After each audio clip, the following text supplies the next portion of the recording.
దేవుని పరిశుద్ధ నామములో అందరికీ వందనములు. వాక్యమును ధ్యానించుకుందాం. ఆదికాండము 6వ అధ్యాయము 18వ వచనము నుండి.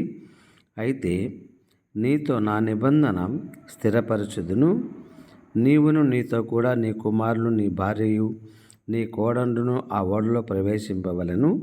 మరియు నీతో కూడా వాటిని బ్రతికించి ఉంచుకొనుటకు సమస్త జీవులలో అనగా సమస్త శరీరుల యొక్క ప్రతి జాతిలోనివి 2 చొప్పున నీవు ఓడలోనికి తేవలను. వాటిలో మగదియు ఆడదియు ఉండవలెను. నీవు వాటిని బ్రతికించి ఉంచుకొనుటకై వాటి జాతుల ప్రకారం పక్షులలోను, వాటి జాతుల ప్రకారం జంతువులలోను, వాటి జాతుల ప్రకారం నేలను ప్రాకు వాటన్నిటిలోను ప్రతి జాతిలో 2 చొప్పున నీ యొద్దకు అవి వచ్చెను.